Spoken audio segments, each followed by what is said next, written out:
Boa noite, doutor Bruno. Boa noite, professor Marco Antônio. Bom, eu vou apresentar então agora o nosso próximo palestrante, doutor Bruno Contente. Ele é advogado civilista, sócio nominal do escritório Contente e Queiroz, Advogados Associados. O doutor Bruno Contente é especialista em Direito da Medicina pela Universidade de Coimbra, Portugal. É pós-graduado em consentimento informado pela mesma universidade, pela Universidade de Coimbra, em Portugal. Doutor Bruno, boa noite, tenha a palavra, muito obrigado. Boa noite, doutor Adrian, sem dúvida é um prazer estar nesse evento proporcionado pela subseção do AB de Varginha. É sempre um prazer a gente se deslocar de outro estado, ainda que remotamente, e falando de telemedicina, podemos dizer que se encaixa mais ainda essa situação, né? Então, uma satisfação muito grande, estamos presentes nesse evento. Vou reiterar meus agradecimentos a todos e espero contribuir de uma maneira efetiva um pouquinho sobre esse assunto que, não só em relação aos advogados que atuam na área do direito médico, da área também relacionada ao direito da saúde, ao direito do paciente, mas também aqueles que atuam na área médica, não só médicos, né, mas todo profissional de saúde em si, já que a telemedicina ela vem crescendo, vem aumentando o seu alcance, ultimamente vem repercutindo muito no nosso país e não tenho dúvida que é uma matéria excelente para esse mês especial da advocacia. Muito boa a escolha do tema para finalizar esse mês tão importante para os colegas, né, advogados que estão presentes no evento.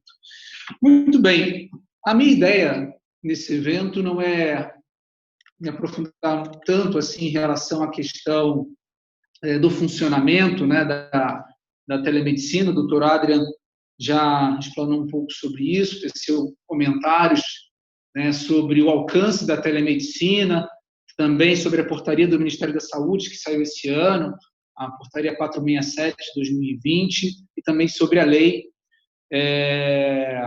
que veio em relação ao Covid, sobre o estado de calamidade, que também abordou sobre a telemedicina 13.979.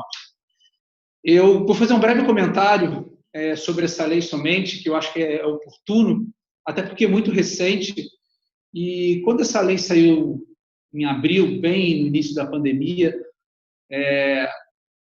ao falar sobre telemedicina, parecia de fato algo novo, né? Mas a telemedicina não é algo novo, mas a teleconsulta, às vezes, parece ser um tema muito novo. Mas eu acho que um aspecto interessante sobre essa lei eram os vetos. Eu sou um crítico muito dessa lei, não em relação ao texto dela em si, mas em relação aos vetos que ocorreram nela.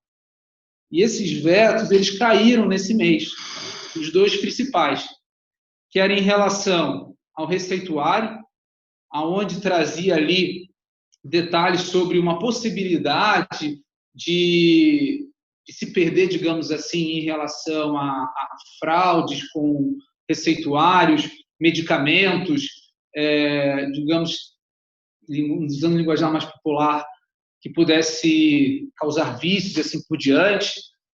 E, de fato, eu entendo, até concordando com o doutor Oswaldo Simonelli, que é um grande especialista da área do direito médico, de que era aderir uma má motivação à população e a todos desnecessariamente, quando a gente tem meios para justamente evitar isso. Aí vou deixar essa parte mais para o Marco. Mas esse veto caiu, né? Assim também como deixou que após a pandemia, já que é uma lei que funciona estritamente para esse período, ficaria a cargo do Conselho Federal de Medicina legislar. Isso não faz o menor sentido do ponto de vista constitucional. O Conselho ele tem atribuição em relação à profissão médica, à conduta do médico, a parte ética, e jamais em relação a legislar. E o Conselho ele já abordou esse papel, ele tem esse papel, mas não isso Até porque essa lei não pode ficar apenas em relação à parte médica. A telemedicina, digamos, vamos pensar nela, ela não deveria se chamar só telemedicina, né? Já que dentistas, outros profissionais podem fazer o uso disso, fisioterapeutas, né? Então ela deveria ter uma abrangência muito maior. Mas, aproveitando esse ponto, como eu vim para tocar em conflitos, abordar conflitos que existem, falsos conflitos que às vezes existem em relação à telemedicina, um deles está relacionado ao que existia antes do período da pandemia, né? Hoje, a classe médica, ela atua na parte da telemedicina, e aí quando nós pensamos em telemedicina, eu vou reiterar até o que o doutor Adrian falou, não é teleconsulta somente, né? A telemedicina ela envolve a teleassistência, a televigilância, que seria o telemonitoramento, a interação com outro profissional. Isso já vinha sendo determinado desde os anos 90, da Declaração de Tel Aviv. Então, ela tem uma abrangência muito maior, principalmente a parte diagnóstica, já utilizada há bastante tempo, né? Mas quando muitas vezes pensamos em telemedicina, estamos falando de teleconsulta, né? E, na verdade, ela tem um campo muito grande. Então, lá no ano passado, houve uma repercussão muito grande em função de uma resolução, a Resolução 2227 de 2018, que trazia detalhes sobre alguns funcionamentos, inclusive da teleconsulta, e gerou muita repercussão em relação à sua aplicação em alguns conselhos regionais, em relação à preocupação do afastamento do paciente com o médico, algo que o doutor Adam também comentou, e principalmente sobre não ser muito clara em relação ao que seriam áreas remotas, se preocupou muito com o eventual sucateamento da profissão médica, e isso durou apenas 3 semanas de resolução, e voltamos para a resolução 1643 de 2002, extremamente genérica, ultrapassada, gerando um hiato muito grande. Então, o que aconteceu esse ano, de certa forma, foi muito positivo, principalmente a portaria do Ministério da Saúde, já que tornou mais efetiva algumas particularidades da telemedicina, inclusive a teleconsulta, e também, principalmente, a emissão de receituário médico, tornando isso mais prático. E isso é algo que eu compreendo como advogado, né, obviamente, e pensando na relação médico-paciente como algo extremamente vantajoso. Não fazia o menor sentido algumas burocracias estarem limitando e dificultando um pouco dessa relação, principalmente nessa parte técnica, né, em relação a receituário médico. Mas o que podemos chamar também de conflitos existentes em relação à telemedicina? E aí a gente pode incluir diversas, especialmente a teleconsulta. Uma delas está relacionada ao consentimento informado do paciente. O consentimento informado é algo relativamente novo, quando pensamos na medicina ao longo dos séculos, mas já tem, digamos, uma certa aplicabilidade para todo profissional de medicina. Hoje é praticamente inviável um profissional médico atuar sem um termo de consentimento livre e esclarecido, sem ter o consentimento informado. E, infelizmente, isso não ocorre muitas vezes da melhor forma possível. Inclusive, nós, como advogados, procuramos ajudar muitos profissionais de saúde nesse sentido, sobre a importância disso, tanto em relação ao paciente quanto em relação ao médico. E esse termo de consentimento vai ter um papel mais importante ainda dentro da telemedicina. Afinal de contas, você vai ter que ter um consentimento do paciente, não só em relação à própria terapia em si, mas você vai ter um alcance maior sobre aquele meio que o médico vai estar utilizando para tratar o paciente. E isso é muito importante, isso não pode ser ignorado de maneira nenhuma. Alguns doutrinadores relacionam isso como sendo um duplo consentimento. Então, é muito importante que o profissional de medicina, ao iniciar, por exemplo, uma teleconsulta, ele tenha um termo de consentimento, ainda que de uma maneira eletrônica, sobre o aceite dele daquela tecnologia e, inclusive, os limites daquela tecnologia. É muito importante a certificação, e aí é o consentimento livre e esclarecido na sua essência. Não é só a informação, mas é a certificação da compreensão do paciente em relação àquela tecnologia, àqueles limites e aos seus dados. E isso o profissional médico tem que ter ciência e deve se preocupar muito com o uso da telemedicina. A gente não pode deixar de relacionar o momento que estamos passando sobre uma lei que está extremamente em voga hoje, comentada, não só entre advogados, entre juristas, mas por todos, que é a Lei de Proteção de Dados. Então, isso vai se aplicar muito em relação à telemedicina, porque muitas vezes uma teleconsulta vai obrigatoriamente acarretar dados que serão armazenados. E como é que funciona esse armazenamento? Qual é a limitação dele? O que vai ser armazenado? O paciente ele tem ciência do armazenamento dessas informações? Ele tem ciência do risco que existe de um armazenamento de dados de maneira eletrônica e que muitas vezes ocorre transmissão de dados? É algo extremamente importante que a gente não pode esquecer. O Dr. Miguel Kafuri Neto, ele traz 4 pontos de extrema importância e preocupação para o profissional de saúde e para o paciente em relação à telemedicina e que merece cuidados e merece atenção. É em relação aos limites também da tecnologia. Se não bastasse a questão do consentimento, de ser muito importante a questão do duplo consentimento, a questão da tecnologia utilizada, e a isso o Marco vai comentar bastante sobre o funcionamento dela e suas particularidades, mas o profissional médico, ele deve se preocupar com isso também. Não é uma área só técnica, porque isso vai estar relacionado à sua atuação também como profissional de medicina. E ele lista 4 pontos muito interessantes que podem complicar essa relação médico-paciente. Um deles seria o mau funcionamento do equipamento, as limitações de software, as limitações daquele aplicativo que foi escolhido para a prática da telemedicina, a imperícia do médico pela falta de conhecimento do sistema ou do software e também eventuais ataques de hacker. Eventuais ataques aos bancos de dados, de clínicas e até mesmo o hackeamento daquela consulta ou daquele diagnóstico. Isso tudo pode ser atrapalhado por esses ataques cibernéticos. E isso não é uma preocupação que deva ser desconsiderada. É algo que a gente deve dar muita atenção. Vamos pegar apenas um exemplo desse para termos a noção, podemos dizer assim, da importância disso. Quando pensamos, por exemplo, na imperícia médica pela falta de conhecimento do equipamento.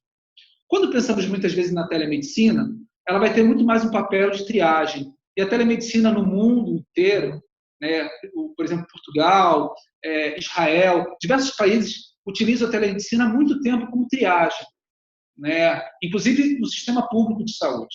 E funciona muito bem. Existem diversos elogios nesse sentido.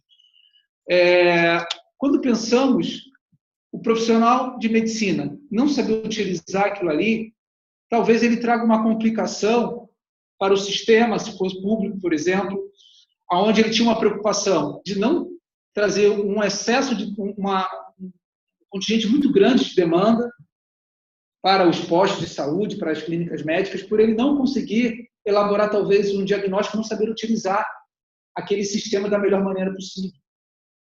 E pior, ele talvez consiga fazer um diagnóstico de maneira equivocada, mesmo em triagem, né? Talvez era um caso que necessitaria de um acompanhamento clínico pessoal e, muitas vezes, naquela triagem, aquele paciente foi liberado porque ele não conseguiu manusear, talvez por não conseguir observar a imagem direito, por não conseguir acessar a documentação do prontuário do paciente, os seus exames que foram enviados. Eu vou ficar a noite inteira aqui falando sobre os problemas que podem ocorrer, mas eles existem e eles não podem ser desconsiderados. Então, é muito importante que o profissional de saúde ele tenha pleno conhecimento daquele sistema a ser utilizado. Ele tenha pleno conhecimento da limitação daquele sistema que vai ser utilizado. E que ele também se preocupe com o funcionamento daquele sistema. Isso pode trazer implicações diretas na relação médico e paciente. E isso não pode ser desconsiderado. Reitero, é algo muito importante. Um terceiro ponto, que já citei de maneira breve, mas queria me aprofundar um pouquinho mais, em relação aos problemas com a privacidade. É importante também o profissional de saúde ter uma garantia de que aqueles dados enviados são seguros e que ele também certifique o paciente daqueles dados que estão sendo devidamente armazenados. E se fizermos uma relação direta com a nova lei, por exemplo, ela determina que é muito importante que ele certifique o paciente que aqueles dados estão sendo armazenados, que ele autorize aquilo nesse sentido. Isso tem que ser feito lá no termo de consentimento informado. Então, a privacidade deve ser muito bem manuseada pelas clínicas, pelos profissionais médicos, quer durante a consulta, quer em relação ao diagnóstico, quer, de certa forma, qualquer atuação dentro da telemedicina. Não pode ser desconsiderado isso. E aí vamos pensar um pouquinho agora, depois de falarmos sobre o duplo consentimento informado que é necessário, que pode gerar algumas complicações, também sobre a questão da tecnologia e a questão da privacidade, pensarmos na época que estamos vivendo. Não vou me aprofundar muito sobre essa parte do Covid. O doutor Adam já tocou muito em relação a isso, principalmente da lei que está em vigor e do funcionamento, mas a gente não pode deixar de relacionar as peculiaridades que existem, que fizeram essa lei entrar em vigor, que fizeram a telemedicina se tornar mais evidente para todas as pessoas, não só quem atua na área médica, na área jurídica, pela situação de contágio de pandemia.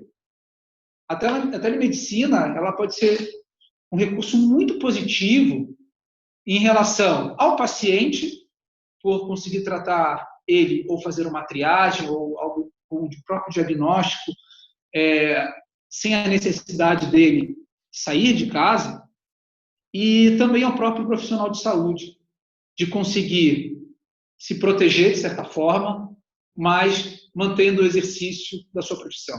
E é lógico que isso tem limitações, é lógico que vão ter situações que não vai conseguir se alcançar de maneira plena, em função das peculiaridades que vão existir.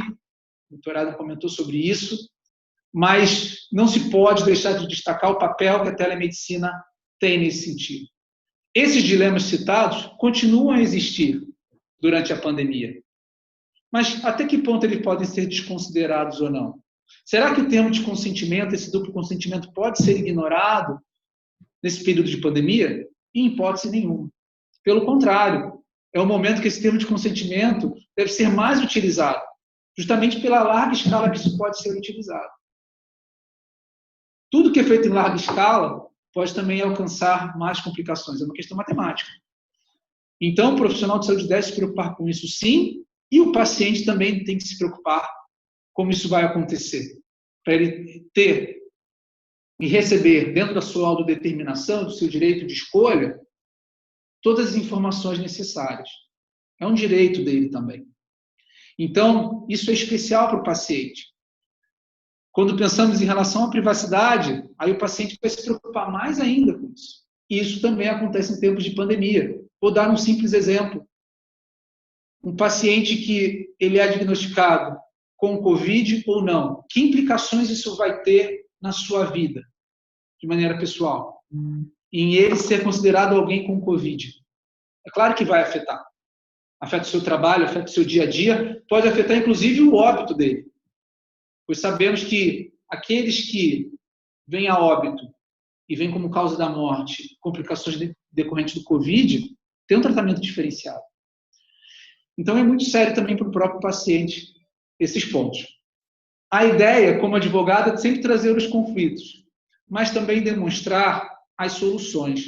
E todas essas situações colocadas em relação à privacidade, à tecnologia, suas limitações, e em relação ao consentimento, não são situações que não existem soluções. Basta a orientação correta e a atitude correta, tanto do profissional de saúde, também como paciente. O paciente também tem a necessidade de ter um proceder correto. Se ambas as partes, dentro dessa relação médico-paciente, que numa relação normal, presencial, já é de extrema importância, imagina diante da telemedicina em situações remotas, que podem ser desde uma cirurgia remota, que pode vir a ocorrer, e existe essa possibilidade, isso é telemedicina, até uma simples consulta de triagem. Então, analisar as responsabilidades de cada um e procurar se proteger, ter ciência das resoluções, do que a própria lei diz, é uma maneira muito eficaz. Não agir de maneira defensiva também é uma maneira muito eficaz. Agir de uma maneira que possa, ambas as partes de maneira colaborativa, atuarem, também é uma forma de trazer eficácia para essa relação. E o exemplo a gente observa no direito comparado em outros países, como a telemedicina tem funcionado, independente de pandemia ou não. E com pandemia vai funcionar melhor ainda. Então, eu como advogado e atuante na área da saúde, entendo que a telemedicina ela veio para ser algo muito positivo para a relação médico-paciente, veio para ser algo muito positivo para o SUS, também para as relações particulares, e utilizada da maneira correta, deixando de lado lendas que possam vir a existir, concepções em relação à reserva de mercado, medo da tecnologia, ela veio só para ajudar, inclusive os profissionais de saúde, assim também como o paciente. Essa era a minha colaboração para esse evento. Estou à disposição para demais perguntas e acredito que agora o Marco vai trazer pontos mais técnicos sobre o funcionamento da telemedicina dentro da sua experiência. Agradeço mais uma vez a todos pela atenção. Muito bem. Parabéns, doutor Bruno, pela excelente exposição aí. Realmente, a gente tem muita dúvida, né? A gente tem muita coisa para conversar, né? Gostaria agora, então, de apresentar o nosso próximo palestrante, o professor Marco Antônio Rezes. Ele é especialista em engenharia de projeto e software e ciência da computação, com mais de 10 anos de experiência no desenvolvimento e suporte de plataforma telemedicina. Ele também é sócio fundador da Foundersil Registre Technology SA, empresa especializada em plataformas de telemedicina. Professor Marco, muito bem-vindo com a próxima palestra. Obrigado, doutor Adrian, pela apresentação. Também gostaria de agradecer ao doutor Adrian pelo convite, ao doutor Lucídio, doutor Bruno Contan, também aqui o espaço oferecido pela OAB da 20ª subseção de Varginha. Também agradeço a todos os médicos e advogados presentes, também estudantes e demais. Então, eu sou analista de sistemas, trabalho há mais de 16 anos com desenvolvimento de software e há 6 anos trabalho mais especificamente com telemedicina. E aqui no momento não estou representando nenhuma telemedicina. O intuito aqui é compartilhar aspectos técnicos e funcionais envolvidos na telemedicina. A telemedicina no Brasil já é uma realidade. A telemedicina no Brasil, ela é mais forte no telediagnóstico. E a teleconsulta, como já foi deliberado, ela passou a ser liberada esse ano devido à pandemia. Então, está em processo de maturação. Então, pode passar o primeiro slide, por favor? Isso. Nesse slide aí, eu fiz um diagrama para tentar ajudar a compreensão de como funcionam as relações entre esses atores, que são o paciente, clínicas, hospitais e médicos, como eles se relacionam com uma telemedicina. Então, partindo do telediagnóstico, que o paciente procura um hospital ou uma clínica, conforme demonstrado nesses 2 quadrados acima, o que acontece? O paciente ele é recebido para fazer algum exame, por exemplo, uma radiologia ou um eletrocardiograma, e esse equipamento médico gera um arquivo digital. Quem faz esses exames geralmente é um técnico habilitado naquela especialidade, não é um médico, ou um radiologista, um técnico radiologista. Após ser feito esse exame, é gerado um arquivo digital, e esse arquivo digital é passível de ser laudado por alguém.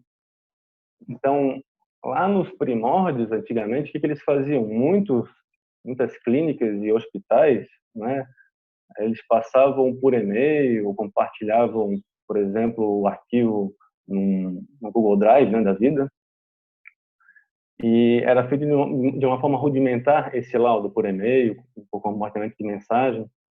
Então, a telemedicina veio para organizar, né, as informações. Então, geralmente, esses hospitais e clínicas, conforme esse diagrama mostra, eles têm, né, se eles contrataram uma telemedicina, eles vão ter um aplicativo, né, que vão estar utilizando, ou vão acessar a internet, né, eles têm que ter acesso à internet para acessar um navegador web, compatível com a plataforma, atualizado. Eles vão utilizar um protocolo HTTPS seguro, né, para poder se comunicar, para que esses dados sejam encriptados, criptografados, para poder enviar para a telemedicina. Quando eles enviam para a telemedicina, passando por essa nuvenzinha aqui representada, o que acontece? Cai nessa caixinha aqui, que é a parte de espera diagnóstico, cai numa fila de espera esse exame. Nessa fila de espera, tem vários exames sendo recebidos, né? De vários locais do mundo, né? No caso aqui a gente está falando do Brasil. As telemedicinas do Brasil, elas estão tratando de clínicas e hospitais, postos de saúde de todo o Brasil. Então, num dia, chega a ter mais de 2.000 exames para serem laudados. O que acontece?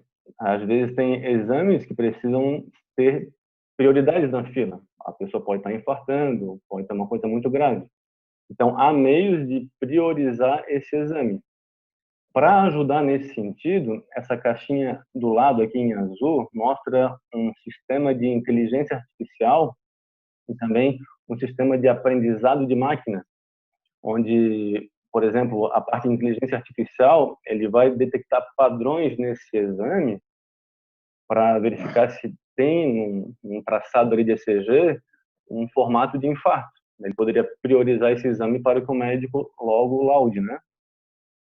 E também, a partir do momento que esses exames vão sendo laudados, para eles serem laudados, o que acontece? Esse exame chega na fila, daí lá embaixo, né, tem médicos conectados a um sistema de telemedicina no mundo inteiro. Geralmente, as telemedicinas têm médicos conectados de uma forma 24 horas por dia. Geralmente, eles usam médicos de outros lugares do mundo para poderem, num fuso horário diferente, poderem atender um exame para laudar tipo de madrugada. Para eles serem notificados, eles recebem no seu dispositivo que está conectado no celular ou no computador uma notificação no browser, né, ou na tela do celular. Com essa notificação, eles sabem que tem um exame na fila, eles entram na plataforma, o primeiro médico que pegar esse exame, é ele que vai laudar e ele vai executar o laudo, certo? Então, a saída desse laudo, por esse médico, ele vai gerar um documento PDF assinado digitalmente no formato, usando a certificação digital A1 ou A3, que vai ficar disponível para a clínica obter esse laudo, né, esse documento, que ele vai estar assinado digitalmente, garantindo assim a autenticidade do arquivo, que procede daquele médico, o carimbo do médico, e mais a parte dizendo que esse documento visualmente está certificado. Então, tanto a clínica vai poder imprimir esse laudo fisicamente lá pelo sistema, quanto o paciente poderia receber um link no seu e-mail para ele poder acessar esse laudo, não tendo que sair de casa até a clínica para poder obter esse laudo fisicamente. Então, esse é o processo do telediagnóstico, né? Nesse processo de telediagnóstico, quando um exame é laudado pelo médico aqui embaixo, né, existe um sistema que é conhecido como machine learning, que é aprendizado de máquina, onde, por exemplo, numa especialidade médica que é possível fazer a máquina aprender com base em padrões de imagem de radiologia, eletrocardiograma e também outros como espirometria, é possível obter padrões e tipos de acontecimentos, né? Então, conforme os médicos vão dizendo que aquela imagem significa isso, a máquina vai entendendo nos próximos exames como dar uma sugestão, né, para o médico de que pode estar acontecendo nesse exame. Não no intuito de laudar, né, a máquina, mas sim de ajudar o médico a não desperceber algo, né? Pela imperfeição humana, às vezes algumas coisas são despercebidas pelo médico, né? Então a inteligência artificial está aí para auxiliar o médico para tentar assim chegar num denominador comum, né? Não ter uma falha pior, né? Esse é o objetivo. Agora, pode passar o próximo slide, que ali explica um pouco sobre como é que é o passo do telediagnóstico, né? Isso, essa imagem. Então, são 4 passos basicamente, né? Distraindo outros, né? O técnico de enfermagem, ele realiza... Eu peguei o exemplo aqui, a telecardiologia, tá? Que é muito usado no Brasil, no mundo, né? Por exemplo, o técnico de enfermagem realiza o eletrocardiograma digital no paciente. O segundo passo, ele finaliza o exame e transfere o arquivo digital para a central, né, de telemedicina, usando um computador, um tablet, um smartphone com a internet, acessando a plataforma de telemedicina em nuvem pelo navegador ou aplicativo. Tem algumas máquinas, por exemplo, que nem precisa ele ter esse trabalho de mandar. Automaticamente a máquina poderia transferir esse arquivo de uma forma automática, fazendo uma integração com um servidor PACS, né?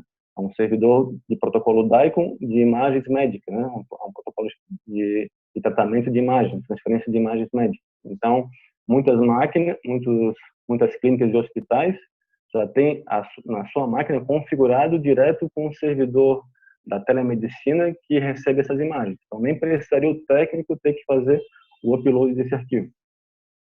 Então, no passo 3 em diante, que é aquela parte lá de baixo, né? O médico é notificado, aí ele tem a ciência de que esse exame está em fila, e o que ele faz? O médico cardiologista, por exemplo, nesse caso aqui é cardiologia. Então, tem médicos de vários tipos de especialidades logados na plataforma.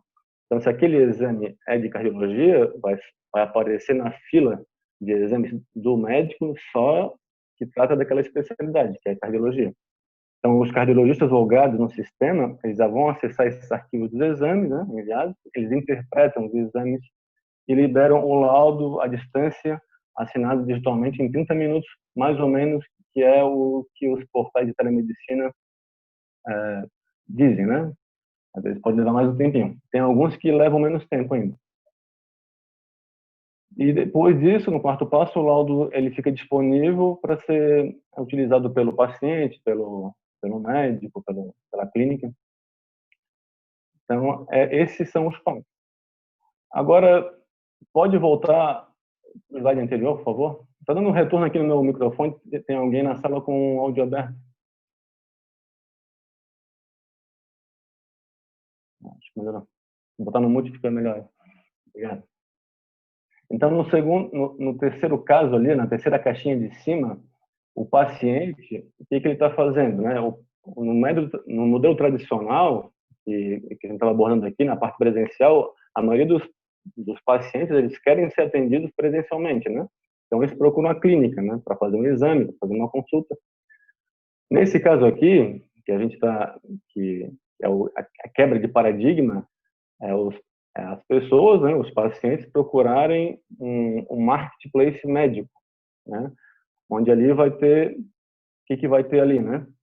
O que é um marketplace médico? É uma plataforma de serviços médicos online que conecta profissionais de saúde a pacientes. Então, através desse marketplace médico, é possível oferecer atendimento de multi-especialidades online, através da teleconsulta médica e também através do telediagnóstico, tanto para laudar exames, quanto para ter acesso a vários especialistas que podem interpretar exames de maneira muito rápida. Então, essa ferramenta oferece benefícios para todos os envolvidos, para os médicos, ele permite criar também clínicas com atendimento online. Por exemplo, tem plataformas de telemedicina que permite o médico criar uma clínica online, né, para fazer o atendimento. Aí tem alguns critérios, né, para que vai ser discutido ainda pela classe médica e classe da lei, né, em relação se pode ou não, a questão da teleconsulta, que está ventilando um pouco é a questão de médicos que poderiam atender pacientes que são se o médico está registrado naquela região, né? Então, o médico teria que estar registrado numa região do estado para poder atender o paciente daquele estado. É uma coisa que eu já ouvi falar, não sei se vai acontecer. Por causa de quê? Para que esse paciente possa ser atendido presencialmente. Esse é o controle que eles querem tentar fazer, né? Mas atualmente, né, a teleconsulta é liberada para tanto uma pessoa lá do Nordeste ser atendido por um médico aqui do sul do país. Muito bem. Então, o que significa isso? Né? Que é possível conversar de forma remota com pacientes, realizar diagnósticos, solicitar a realização de exames e indicar tratamentos através de uma plataforma assim, né? Todas essas informações, elas ficam registradas nesse atendimento pelo médico num prontuário eletrônico, permitindo ele ter acesso ao histórico do paciente para monitorar a sua saúde. E os médicos que atuam em clínicas, eles também se beneficiam no momento em que podem conversar com outros profissionais de saúde. Por exemplo, para clínicas e consultórios, um portal de atendimento médico virtual é vantajoso especialmente no que tange a otimização de recursos e a redução de custos. Elimina a necessidade de contar com um especialista no local, pois toda a parte de diagnóstico e realização de laudos pode ser feita tudo à distância. E também ainda existe a opção de adquirir equipamentos médicos para oferecer para essa clínica conseguir efetuar os exames, né, como eletrocardiograma, radiologia. Então, para os pacientes, o marketplace médico é uma oportunidade de contarem com atendimento especializado, independente do local onde eles residam, e ainda realizarem seus exames nas suas cidades, pesquisando as clínicas através desse marketplace. Então, conforme esse diagrama aqui, o paciente ele acessa esse aplicativo, esse marketplace, para encontrar um especialista médico, né? Ele faz o agendamento. Se a gente pegar o terceiro slide, pode mostrar o terceiro slide, ali mostra o passo a passo do como é que é a teleconsulta, pode passar o terceiro slide. Depois passa. Aí, muito bem. Então, esses 8 passos aqui indicam como o paciente ele faz, por exemplo, a teleconsulta, né? Primeiro passo, o paciente ele marca a teleconsulta de acordo com a agenda do médico pela internet ou direto com a secretária daquela clínica. Ele poderia ligar para a secretária e também marcar. Ou ele faz direto pela agenda online, conforme a disponibilidade do médico.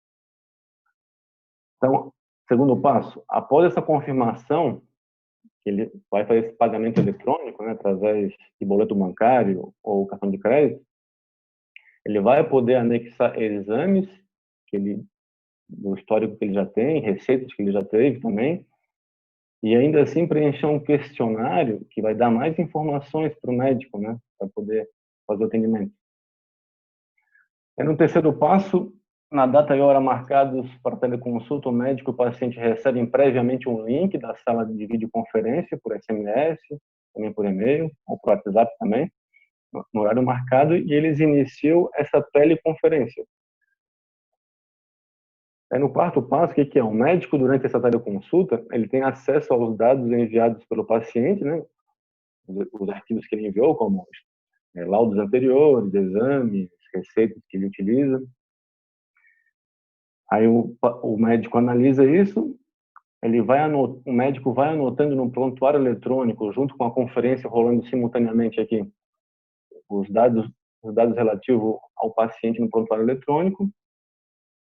E no quinto passo, na plataforma de teleconsulta, é possível anotar os sintomas, né, os diagnósticos presuntivos, solicitar exames, emitir atestados, prescrever medicamentos, tudo com assinatura digital.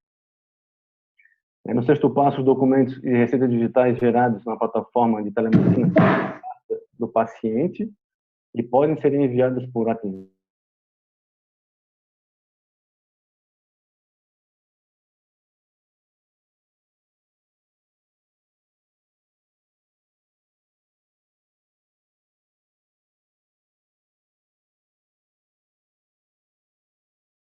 por SMS ou por e-mail, vem com um QR Code, né, onde o atendente na farmácia poderia validar se aquele documento, se aquela receita realmente é válida, não é falsificada. Para isso, as farmácias têm que ter um leitor de QR Code, né? Ou a pessoa ali vai ter que fazer uma transferência por AirDrop ou por SMS para a farmácia poder acessar esse documento, que é uma receita, para verificar se realmente ela é assinada digitalmente por aquele médico que está carimbado ali nesse documento. Então, isso é uma necessidade que as farmácias também tenham acesso a esse recurso. Eu já percebi, por exemplo, uma vez eu estava na farmácia e a pessoa na minha frente, ela estava com um receituário digital e o atendente da farmácia não tinha como ler, não tinha como receber esse arquivo digital. Então, várias farmácias não estão preparadas para receber receita digital. Então, é um problema que tem. No passo 7, o que acontece? Se houver necessidade de telemonitoramento ou teletriagem, o médico escolhe na plataforma de telemedicina a enfermagem de plantão ou seleciona para dar seguimento com o paciente, escolhendo a data, a regularidade do telemonitoramento, de forma tudo integrada. E no último passo, o paciente ele pode marcar quantos retornos ele são necessários, de acordo com a configuração de cada médico que ele programa na sua agenda eletrônica. Esses são os passos de uma teleconsulta. Agora pode voltar no primeiro slide, por favor? No diagrama ali, muito bem. Então, quando um paciente ele está querendo uma teleconsulta, daí ele pode tanto marcar uma consulta agendada, né, no dia e horário marcado, ou ele pode entrar num plantão de atendimento, que nem no caso da pandemia agora. Poderia acessar esse plantão de atendimento para ter um atendimento em tempo real, para poder, assim, ter uma receita médica, atestado. Então, os médicos, eles são sempre notificados quando tem uma teleconsulta, quando tem uma consulta daqui a alguns minutos. E a saída, sempre o que os médicos geram? Quando é telediagnóstico, eles geram laudos, e quando é uma teleconsulta, eles geram o quê? Uma prescrição médica, um receituário. Também eles podem gerar solicitações de exames para o paciente fazer, para ele ter que fazer uma radiografia, por exemplo, ou um eletrocardiograma. E também o médico gera um atestado. Então, esses documentos que o médico gera sempre tem que estar certificado digitalmente, senão ele não tem validade nenhuma. E as entidades que recebem um atestado ou uma prescrição médica, todos esses documentos, eles têm que validar se realmente aquele certificado é válido. Daí tem algumas ferramentas que é possível fazer essa verificação. Muito bem, pode passar para os próximos slides, por favor? Isso. Então, a tecnologia ela tem beneficiado muito, né, a medicina, de diversas formas. Por exemplo, benefícios proporcionados pelo uso de aplicativos. Hoje tem diversos aplicativos conectados a dispositivos eletrônicos que o paciente pode utilizar para ter um monitoramento. Esse dispositivo tem sensores. O médico pode acompanhar em tempo real o que está acontecendo com esse paciente. Por exemplo, existem pulseiras, né, conectadas a celulares, e nos celulares tem vários aplicativos que possibilitam que seja feito um histórico muito fundamentado para o médico, quando for fazer a próxima consulta, ele ter mais informações para conseguir dar um bom diagnóstico. Por exemplo, a tecnologia tem melhorado muito no diagnóstico de doenças, pelo fato de usarem especialistas adequados, né? Não um clínico geral. Então, a telemedicina tem favorecido nesse caso, quem for laudar, quem for fazer aquele diagnóstico, se é um médico, especializado. Também a tecnologia tem fidelizado os pacientes, é muito importante nos consultórios, né? Para não ter que investir em marketing, por exemplo, para que esse paciente sempre retorne na sua clínica. É bem importante a tecnologia nessa parte de relação com o paciente. Também na centralização dos dados clínicos. É bem provável que, se você é médico há muitos anos, é bem provável que tenha lidado com aqueles fichários enormes, onde são guardados os prontuários dos pacientes, exames e várias outras coisas. Então, devido à facilidade de que tais itens têm de se perder, novas tecnologias foram desenvolvidas nesse sentido. Então, hoje em dia, existem recursos como a computação em nuvem, que possibilita que esses dados clínicos sejam armazenados de forma digital. E também possibilita que os pacientes acessem também essas informações que tangem a eles, né? E a segurança da informação também é muito mais eficiente na computação em nuvem do que em arquivos físicos, numa clínica, né, papéis, ou em sistemas hospedados em servidores locais, onde exige que tenha técnicos, né, para monitorar aquele equipamento, até e também pode acontecer incêndios, desastres naturais, que podem perder todos aqueles dados ali. Então, a computação em nuvem, o armazenamento em nuvem é bem mais seguro nesse sentido. Também favorece um aperfeiçoamento do conhecimento e as habilidades médicas, é bem importante. Próximo artigo, próximo slide, por favor. Já estava no errado, né? Estava falando do quinto slide, né? Isso. Esse slide não, tá certo. Muito bem. Como é que tem a tecnologia, né, beneficiado na telemedicina para clínicas e hospitais?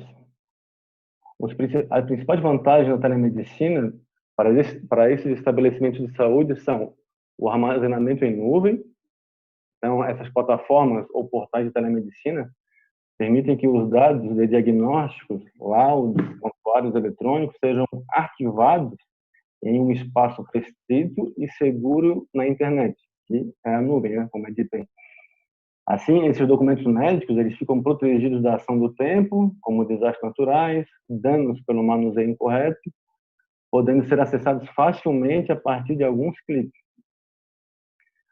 Outro benefício é o aumento da produtividade. A interpretação de exames é apenas uma das tarefas dos médicos, mas que pode ocupar uma boa parte da sua jornada de trabalho. Então, quando a clínica, né, o médico delega essa atividade a um especialista, ele ganha tempo, né, para dedicar mais aos pacientes e gerir a clínica. Também benefício para a clínica e hospitais que o exame é interpretado somente por especialistas. Então, geralmente, a telemedicina tem um time completo de especialistas para poder oferecer um diferencial. Tá dando um microfone aí. Tem algum áudio aberto?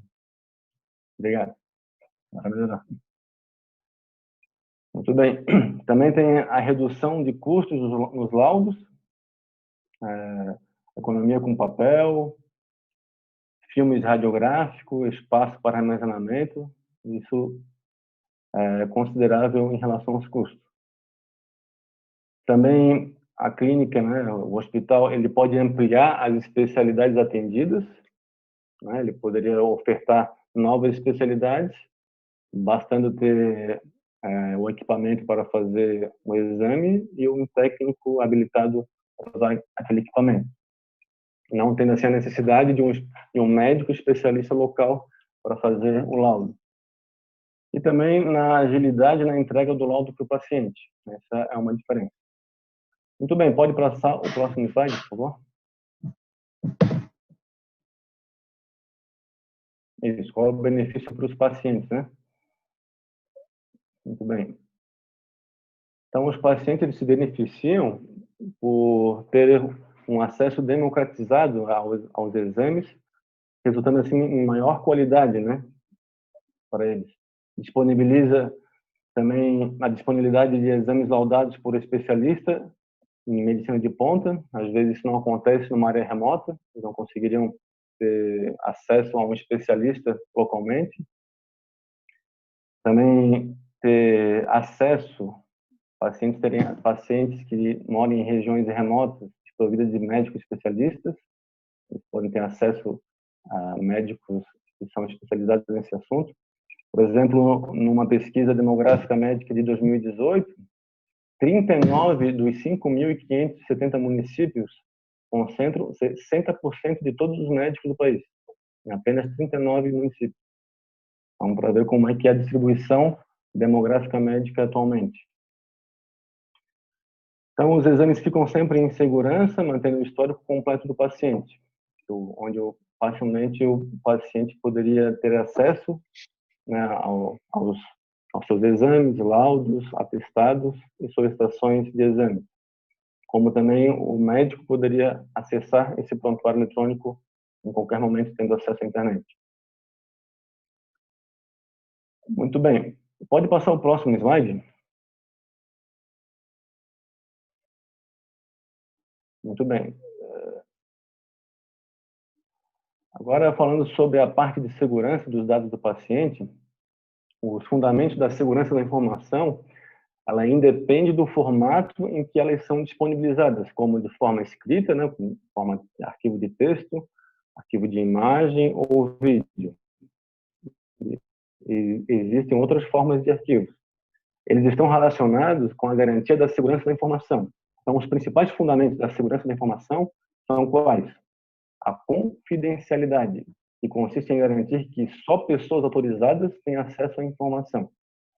O terceiro ponto fundamental é a integridade, que é a garantia de que as informações sejam no formato verdadeiro e possam somente ser alteradas por pessoas autorizadas.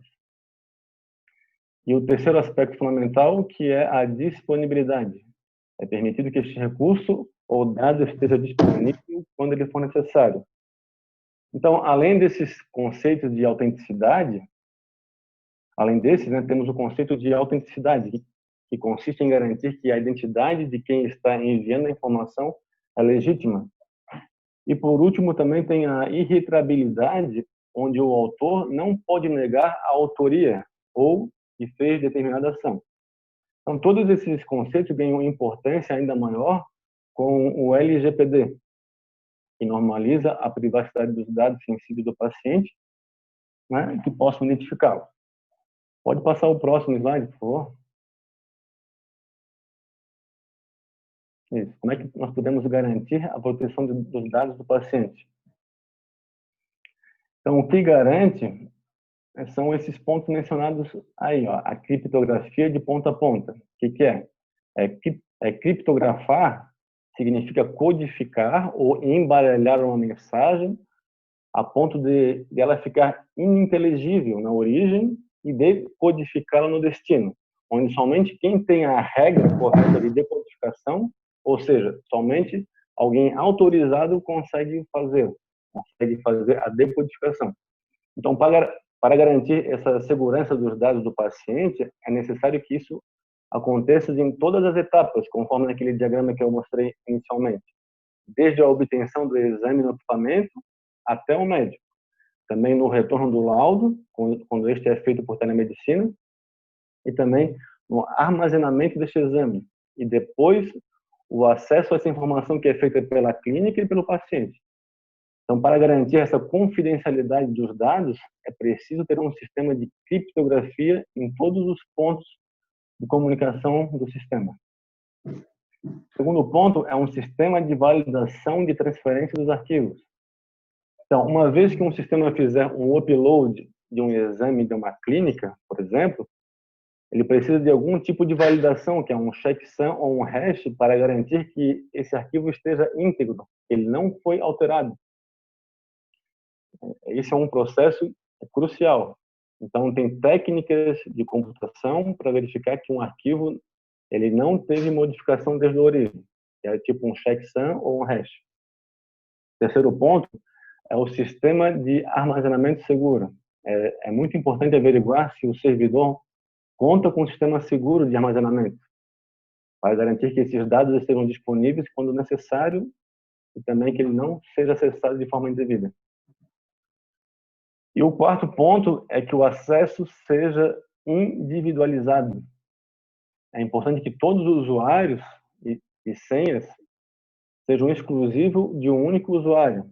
Um grande problema que existe em alguns sistemas é que o usuário e senha compartilhado por diversas pessoas.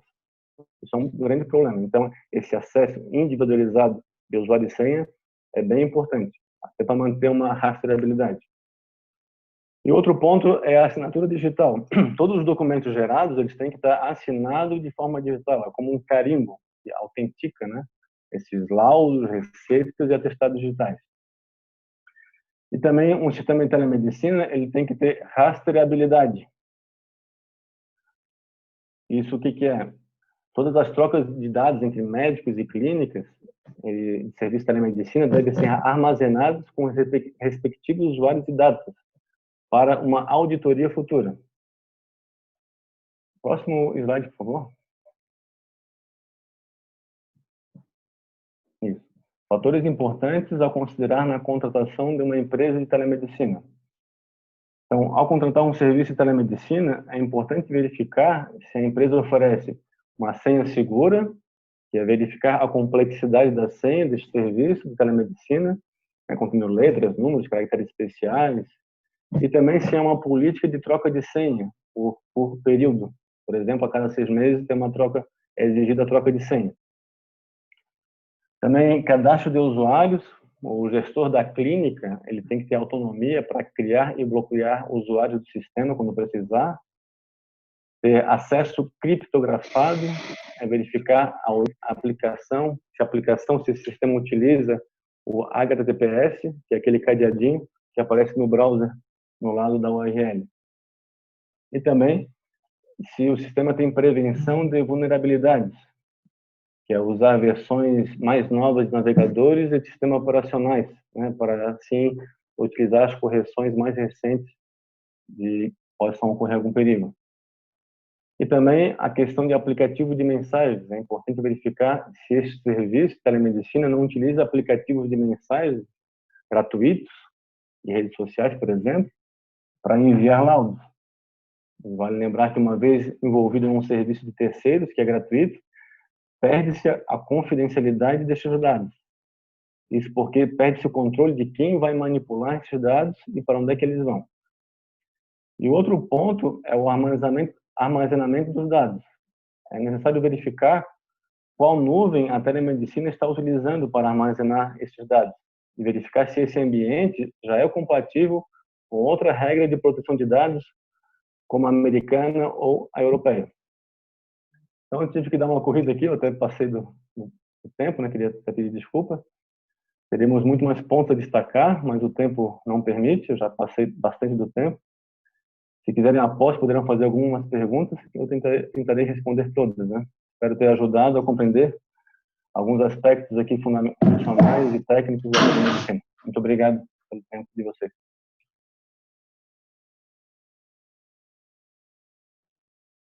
Parabéns, doutor Marco Antônio, pela excelente explanação aí sobre a plataforma de telemedicina.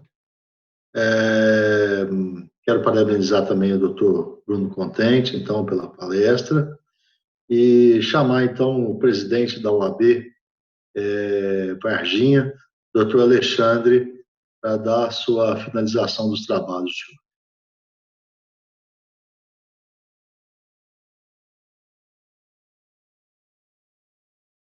Bem, pessoal, gostaria de reiterar a fala inicial, né, destacando aqui a nossa palavra de ordem mesmo, que não tem outra a não ser gratidão. Né? Gratidão eu falo no meu dia a dia aqui, que é o sentimento mesmo do coração, é uma dívida imprescritível. Né? Eu agradeço aí a comissão do Biodireito, na pessoa do nosso sempre combativo e diligente Dr. Lucídio Rodrigues, né, meu contemporâneo de faculdade, né, tive a oportunidade de estar ladeado do Dr. Lucídio nos bancos acadêmicos, um grande colega, né, que a faculdade me deu, e hoje aí, a gente desenvolvendo esse trabalho institucional, com certeza eu fico muito honrado em trabalhar ao seu lado, viu, doutor Lucídio? Esse trabalho de excelência, né, que o senhor vem prestando aí na nossa subseção, hoje, inclusive com tradução em Libras, né, isso demonstra o trabalho inclusivo da subseção, realmente uma noite memorável.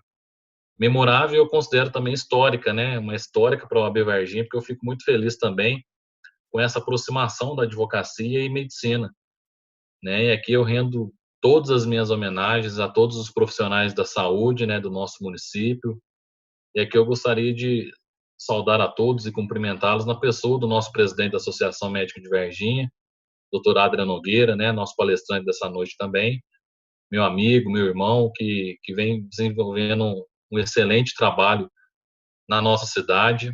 O nosso muito obrigado. Né, aos demais palestrantes, que estou tendo a oportunidade de conhecê-los, mesmo que de forma virtual aí, mas eu gostaria de render total homenagem a você, doutor Bruno Contente, doutor Marco Antônio Regis. Nosso muito obrigado também por compartilhar, né, importantes e precisas reflexões. Né, a nossa subseção estará sempre de portas abertas a todos vocês. O doutor Lucídio, nosso presidente da Comissão do Biodireito, irá lhe enviar aí um certificado, né, da participação, pela honrosa participação no nosso evento. Eu gostaria, por fim, aqui de registrar, né, a honrosa presença eu vejo colegas aqui até do exterior, né, que estão nos prestigiando, em especial é a doutora Sandra Helena Collin, vejo que ela é da Alemanha, né, segundo o registro do nosso presidente Lucídio, realmente um evento muito prestigiado, e para nós, né, como dirigentes da OAB Varginha, a gente aqui gostaria de parabenizar todos vocês que numa segunda-feira, quase 10 horas da noite, né, estão aqui buscando conhecimento, né, isso eu tenho certeza que vocês irão colher muitos frutos disso, né, e o sonho eu considero igual planta, se não regar, ele morre. E vocês eu tenho certeza que estão em busca de seus sonhos e podem contar com a gente para o que for necessário. Esse mês da advocacia está se finalizando, mas podem ter certeza, se acompanharem a programação nos próximos dias aí, podem ter certeza que nós iremos apresentar outras atividades, né? Fiquem atentos, porque o nosso trabalho não para. Realmente, o nosso propósito aqui é de fazer o melhor para a gente realmente colocar à disposição aí toda a confiança que vocês depositaram na gente. Sem mais para o momento, eu declaro encerrados os trabalhos dessa noite e também do mês da advocacia, rogando a Deus aí que continue iluminando o nosso caminho, né, o caminho dos nossos familiares. Realmente, eu finalizo essa noite com sentimento, mesmo com a voz embargada pelo cansaço, mas eu finalizo esse trabalho com sentimento de dever cumprido. Sejam muito felizes e uma boa noite.